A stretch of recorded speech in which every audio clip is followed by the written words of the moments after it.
The 8 a.m. bell sliced through the hallway, a sharp, piercing signal that set the day in motion. Liam slammed his locker shut, the metallic bang echoing against the tiles. His backpack hung loosely from one shoulder, completely devoid of textbooks. He did not look back. Across the hall, the atmosphere shifted. Sarah sat at her desk, her movements precise and measured. She aligned her pens by color, a neat row of ink-filled potential. Her homework folder rested perfectly square on the wood surface. Waiting. Liam pivoted and walked toward the classroom, his stride erratic and hurried. Sarah remained in her place for a final moment, smoothing the edge of a paper with her thumb, entirely composed. The hallway emptied, leaving the two distinct patterns of their morning behind. Liam reached the door and leaned against the frame, his gaze already wandering toward the exit. Sarah stood, gathered her materials with a steady grip, and followed the same path.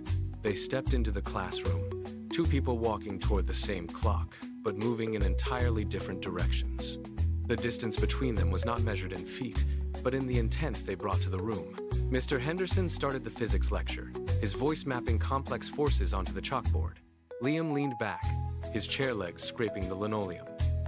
He tapped his pencil against his chin, his gaze wandering from the board to a fly buzzing rhythmically against the window pane. He tracked the insect as it collided with the glass, over and over, ignoring the equations being written just feet away. Across the room, Sarah leaned forward. Her pen moved in a steady, fluid arc, capturing every diagram and annotation as they appeared. When the teacher paused to adjust his notes, Sarah raised her hand, asking for clarification on the calculation process. Liam shifted, pulling out his phone to scroll through feeds until the screen brightness dimmed his face. Later, during the afternoon study hour, the library offered a quiet sanctuary. Liam sat in the back, his phone held flat on the table, eyes skimming pixels rather than pages. In the center aisle, Sarah worked through a pile of source material, summarizing the day's lesson into a single, dense review sheet. She worked with a deliberate speed, her fingers turning pages with purpose while Liam's thumb moved aimlessly across his screen. The gap between them widened, measured in the ink on a page versus the glow of a device. Midterms arrived like a storm front, silent but heavy. The pressure shifted the air in the house. Liam sat at his desk at 3 a.m, the overhead light exposing the chaos of his workspace. Empty energy drink cans lined the edge of the wood, their metal surfaces slick with condensation. He shoved a pile of unread pages aside, his fingers gripping a highlighter until his knuckles turned white. He scanned a sentence, blinked, and realized he had read the same paragraph 5 times. He pushed his chair back, stood up, and paced the small room, his pulse thrumming in his ears. He looked at the clock, then back at the mountain of material he had ignored for weeks. Every page felt like a barrier he lacked the strength to cross. Across town, the environment was transformed by a different energy. Sarah sat at her own desk, the surface clear of everything except her organized notes and a single lamp. She sipped water, her breathing slow and measured. She reviewed a diagram, checked a formula against her summary, and closed her folder with a quiet, deliberate click. She stood, stretched, and turned off the light, leaving the room in a calm, expectant darkness. The deadline hung over them both, but the preparation had already dictated the outcome. The exam hall was a vacuum of sound, punctuated only by the rhythmic scrape of pens against paper and the ticking of the wall clock. Liam sat at his desk, the fluorescent lights reflecting off the white surface. He stared at the first equation, his pen hovering, then tapping, then stopping entirely. He shifted his weight, his fingers trembling as he tried to grip the pen. He looked at the page, but the symbols refused to resolve into logic. He glanced right, then left, seeing the steady, rhythmic movement of others, and felt the pulse thrumming in his throat. He flipped the page, then back again, his breath hitching in his chest.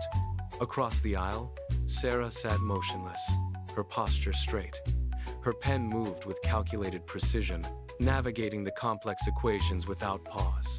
She breathed in, held it, then exhaled, her eyes moving from the question to the paper and back. There was no hesitation in her rhythm. She finished the final calculation, checked her work, and laid her pen down with a soft click. Liam watched her, his own paper still largely blank, his hands now resting flat on the desk to hide the shaking. He looked at the clock, the red second hand sweeping past the final minutes of the session, and realized the distance between them was not a matter of luck, but of time spent.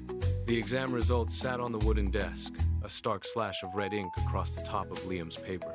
He pushed the sheet away, his chair scraping loudly against the floor. He leaned back, pointing toward the window, complaining about the construction noise outside and the flickering lights that had broken his concentration. He stood up, grabbed his bag, and walked toward the exit, his shoulders hunched. Across the room, Sarah held her own paper. She looked at the single error marked in the corner, tracing the line of her calculation with a steady finger. She pulled out a notebook, wrote down the correct formula, and nodded, already calculating the steps to bridge the gap for the next cycle. She filed the paper away, her movements precise and unhurried. They walked out of the building into the afternoon light. Liam moved quickly, his bag hanging loose, looking for a way to put the afternoon behind him.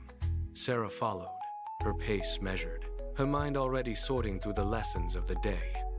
The gap between them was not a matter of innate capacity. It was the sum of every hour ignored and every hour claimed. It was the weight of their choices, written in the ink of their actions, defining the path each would take when the bell rang again.